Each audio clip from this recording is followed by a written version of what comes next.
Welcome guys. जैसे कि आप यहाँ पर टाइटल देख ही समझ गए होंगे कि आज की क्लास में हम बात करने वाले हैं कृषि पर्यवेक्षक 2019 के पेपर के बारे में। यहाँ पर याद रखिए जितने भी क्वेश्चंस आपको एग्रीकल्चर के पूछे गए हैं उनके बारे में हम डिस्कस करेंगे। राजस्थान जीके और हिंदी के अगर आपको चाहिए तो नेक्स्ट क्लास आपकी लगा दी जाइए, आप कमेंट सेक्शन में बता सकते हो। आज की इस क्लास में हम केवल एग्रीकल्चर रिलेटेड ही क्वेश्चंस को क्लियर करेंगे, ठीक है। तो चलिए क्लास को स्टार्ट करते हैं। इससे पहले जो भी यहाँ पर नए स्टूडेंट है वो चैनल को सब्सक्राइब जरूर कर ले और पास के बेल आइकन को जरूर प्रेस कर दे ताकि आने वाली सभी वीडियोस आपको नोटिफिकेशन साथ मिलते रहे, ठीक है। तो चलिए क्लास को स्टार्ट करते हैं। यहाँ पर याद रखिए जितने भी ऐसे स्टूडेंट हैं जो एग्रीकल्चर सुपरवाइजर की तैयारी कर रहे हैं तो भाई एक बार आप अच्छे से सुन लीजिए। आपको जितने भी एग्रीकल्चर सुपरवाइजर के पेपर है यहाँ पर सोल्व करवाए जाएंगे और आपको भी इनको एक बार तो ज़रूर देखना है। क्यों? क्योंकि याद रखिए इन पेपरों से आपको ये अंदाज़ा लग जाएगा कि कौन कौन से टॉपिक से आपसे कौन सा क्वेश्चन पूछा जा सकता है, ठीक है। तो कौन कौन से टॉपिक आपको अच्छे से पढ़ने हैं ये क्वेश्चन आपके माइंड से निकल जाएगा अगर आपने सारे पेपर देखे हैं तो, ठीक है। इसलिए आपको एक एक करके यहाँ पर सोल्व करवाए जाएंगे। तो बस आपको कुछ नहीं करना है, सभी पेपरों को यहाँ पर एक बार अच्छे से देख लेना है, ठीक है। तो चलिए क्लास को स्टार्ट करते हैं।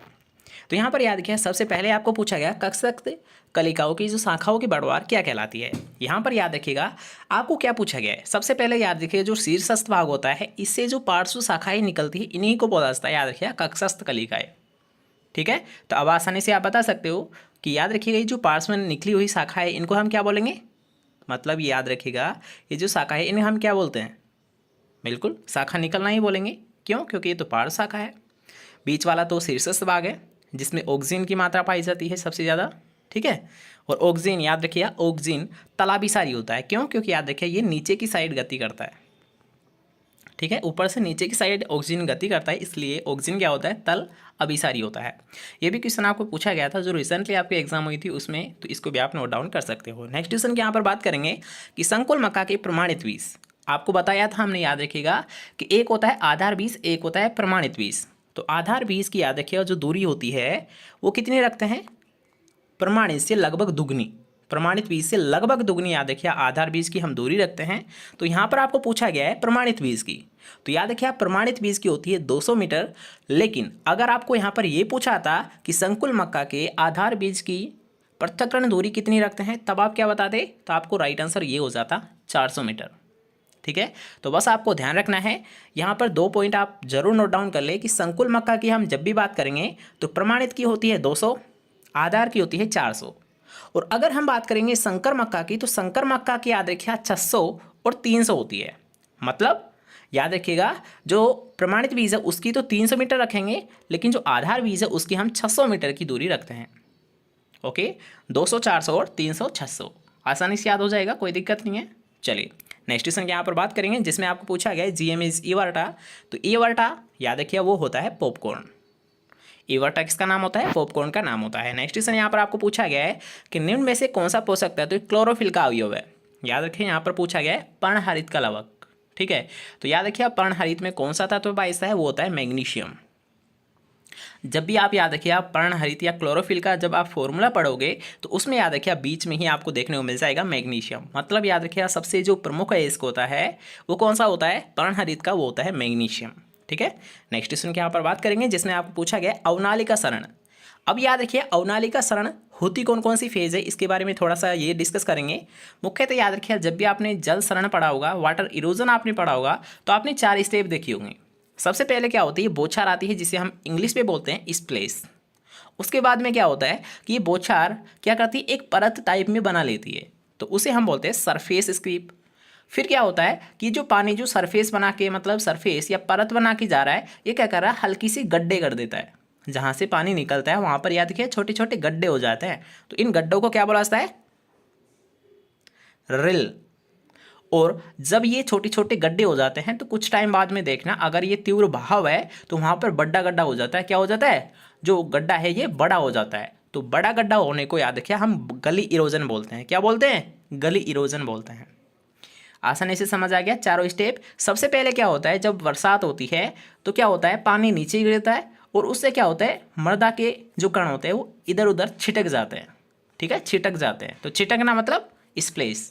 फिर क्या होता है कि जो मान लीजिए बार बार छिटक रहे हैं तो इनसे क्या होता है कि पानी की मान लीजिए ज़्यादा मात्रा हो गई, मृदा पर, तो क्या करेगा, वो एक परत बना लेगा, मिट्टी को वो भाकर ले जाएगा, इसे हम बोलते हैं सरफेस। छोटी छोटी नालियाँ बन जाती है, उसे हम बोलते हैं रिल, और बड़ी बड़ी नालियाँ बन जाती है, उसे हम बोलते हैं गली। ठीक है, तो याद रखिए अवनालिका सरण किस प्रकार का होता है, जल सरण होता है, पहले क्वेश्चन। सेकंड क्वेश्चन है किसकी बढ़ती अवस्था होती है, तो अभी आपको बताया था कि गली के रेल के बाद में गली आती है, और गली को ही हम क्या बोलते हैं, अवनालिका सरण बोलते हैं, गली को हम अवनालिका सरण बोलते हैं। ठीक है, चलिए नेक्स्ट क्वेश्चन की यहाँ पर बात करेंगे कि वह पोषक तत्व है जो स्टोमेटा की गति को रोकता है या फिर गति को नियमित करता है, या फिर आपको ऐसे भी पूछ सकता है कि रंध्रों की गति को, याद रखिएगा, रंध्रों को खोलने और बंद करने का कार्य किसके द्वारा किया जाता है। क्वेश्चन कैसे भी पूछा जा सकता है, आंसर सेम ही होगा। आपको ऐसे भी पूछ सकता है कि रंध्रों की गति या फिर रंध्रों का बंद होना खुलना किस पर डिपेंड करता है। ठीक है, कैसे भी पूछ सकता है, बस आप तो याद रखिए पोटेशियम, रंध्रों की गति को नियमित कौन करता है, पोटेशियम। ठीक है, चलिए नेक्स्ट क्वेश्चन की यहाँ पर बात करेंगे कि अमोनियम सल्फेट उर्वरक की तुल्यांक की अम्लता कितनी होती है। सबसे पहले यहाँ पर याद रखिएगा कि जो अमोनियम सल्फेट होता है सबसे ज़्यादा ये अम्लीय उर्वरक होता है, मतलब अम्लता पैदा करता है, सबसे ज़्यादा करता है। कौन सा, अमोनियम सल्फेट करता है, इसलिए याद रखिए अमोनियम सल्फेट का प्रयोग किया जाता है धान फसल में।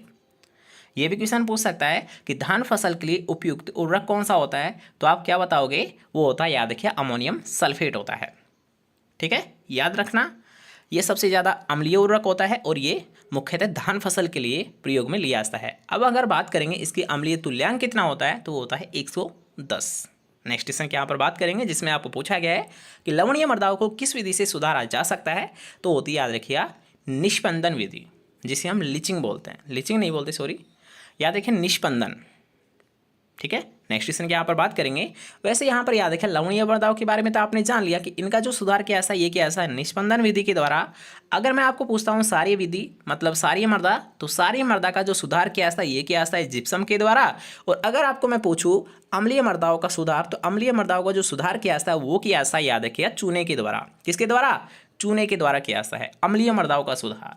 ठीक है, चलिए नेक्स्ट क्वेश्चन की यहाँ पर बात करेंगे कि जलवायु परिवर्तन से क्या अभिप्राय है, जलवायु परिवर्तन से, तो याद रखिए ये होता है लंबे समय, मतलब 30 वर्ष से अधिक का जो मौसम होता है उसमें जो बदलाव होता है उसी को हम बोलते हैं, याद रखिए, जलवायु।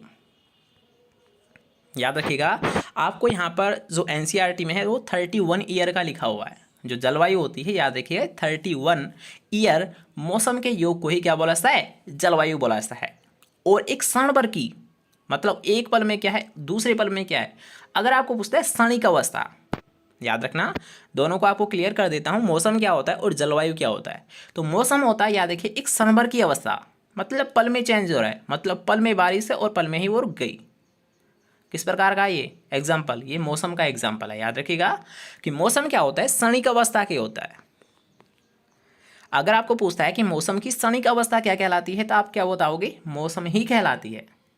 ठीक है, लेकिन जलवायु किसे कहेंगे, मौसम के 31 ईयर के योग को, मतलब 31 सालों के योग को ही क्या बोला जाता है, जलवायु बोला जाता है।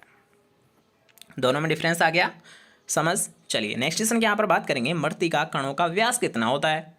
मृत्तिका जिसे हम बोलते हैं इंग्लिश में क्ले। अब तो आपको समझ आ गया होगा क्ले सोइल हम किसे बोलते हैं, चिकनी मृदा।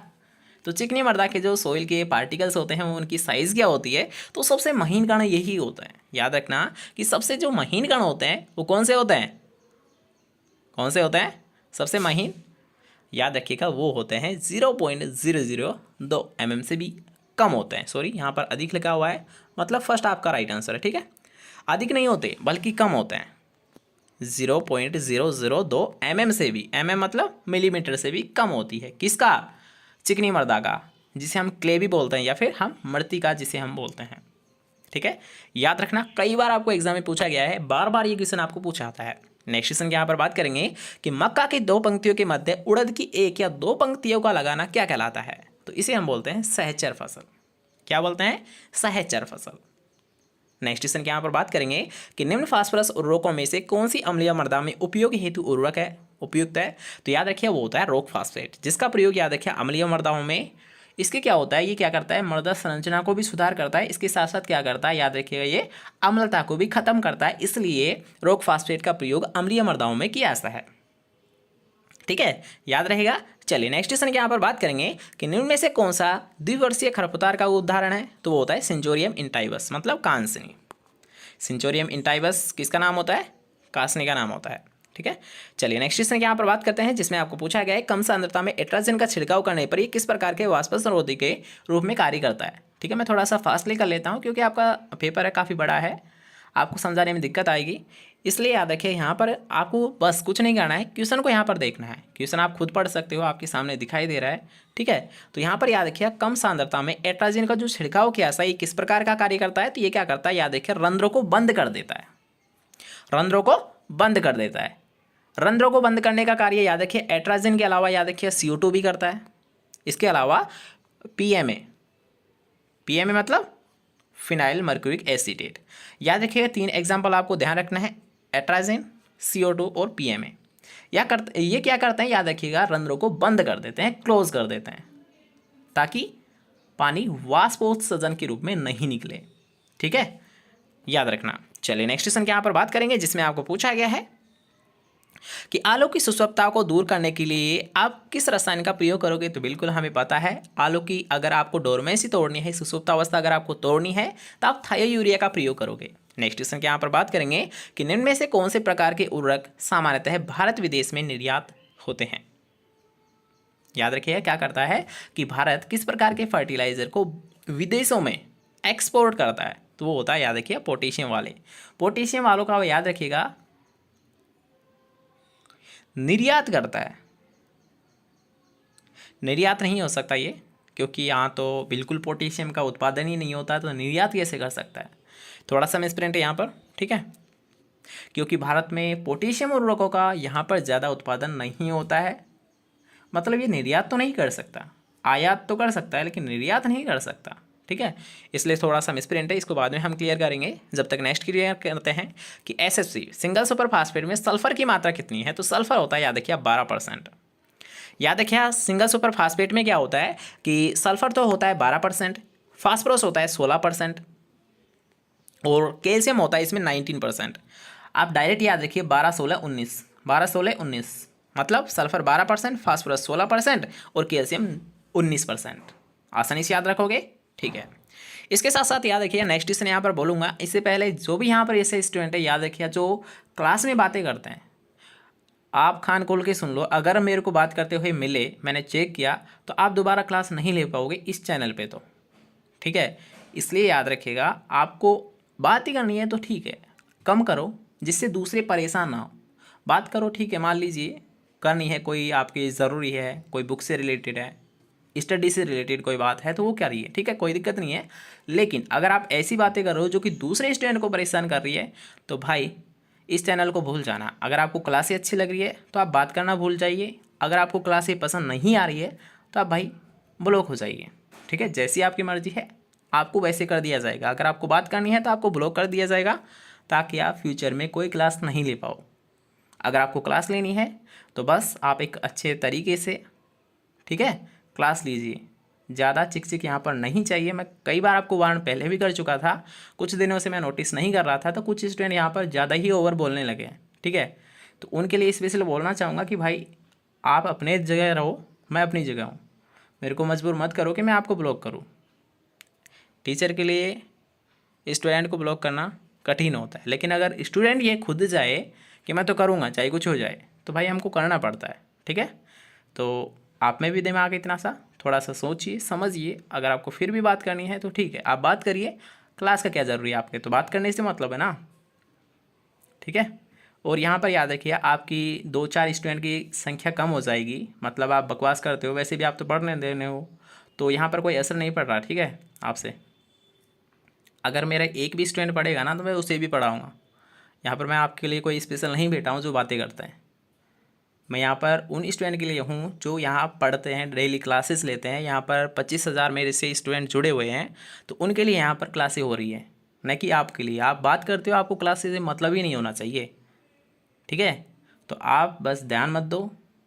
और जो स्टूडेंट पढ़ता है ना, वो भी यहाँ पर याद रखिएगा, अगर आपको कोई भी ऐसा बंदा लगता है ये गलत बात कर रहा है, तो डायरेक्ट आप कमेंट कीजिए और मुझे नाम बताइए उसका कि सर ये क्लास में दिक्कत कर रहा है, प्रॉब्लम कर रहा है, तो उसका बिल्कुल सॉल्यूशन करेंगे। ठीक है। अगर कोई बंदा है ऐसा जो आपको दिक्कत कर रहा है, आपसे बदतमीजी कर रहा है, तो बिल्कुल आप डायरेक्ट कमेंट कीजिए, डायरेक्ट कमेंट कीजिए।